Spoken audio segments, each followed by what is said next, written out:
नमस्कार। वक्त राजस्थान सुपरफास्ट का, मैं हूं आपके साथ आशीष प्रमोद गोस्वामी। फटाफट अंदाज में आपको खबरें दिखाएंगे, लेकिन फिलहाल एक बड़ी खबर आ रही है। प्रधानमंत्री मोदी कुछ ही देर में देश की 11 करोड़ महिलाओं से संवाद करने जा रहे हैं। राजस्थान से करीब 30 लाख महिलाएं वर्चुअली जुड़ेंगी।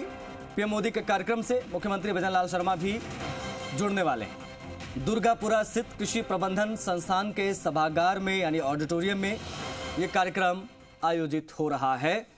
इस वक्त आप देख रहे हैं तस्वीरें लाइव। अपना धंधा रोजगार करके 95% रिटर्न हमको देने का काम करती है। प्रधानमंत्री जी का सपना है कि हम ज्यादा से ज्यादा लखपति दीदी खड़ी करें, और अभी कुछ दिन पहले वेणुस्वर धाम में माननीय राष्ट्रपति महोदय पधारी थी, जहां 10-12 हजार स्वयं सहायता समूह की महिलाएं थी।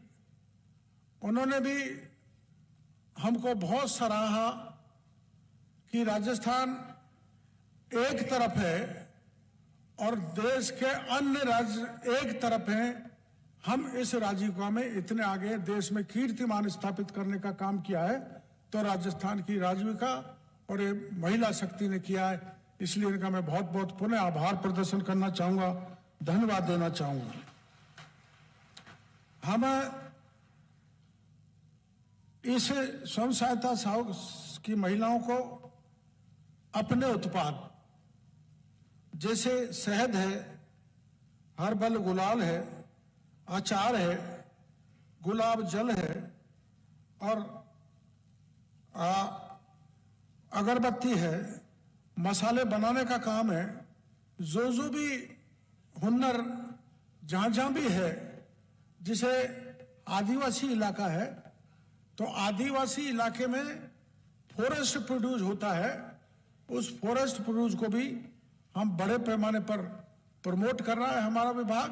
और उसका परिणाम यह है कि वहां आदिवासी बहन बेटियां राजीविका के कार्यक्रम से बहुत जुड़ रही हैं और वहां हमारे सेल्फ हेल्प ग्रुप बड़े प्रभावी होते जा रहे हैं। उसी को देखते हुए राष्ट्रपति महोदय ने हमारे राजस्थान में प्रोग्राम बनाया था, जहां हजारों आदिवासी महिलाओं ने वहां पर आई थी और उनके इंस्टॉल इतने अच्छे थे, जहां पर वहां फॉरेस्ट प्रोड्यूस के होते हैं, वहां तीर कमान बनाने के होते हैं, वहां कारपेटिंग का जो धंधा करते हैं, ऐसी सब चीजों की प्रदर्शनी वहां पर लगाई थी।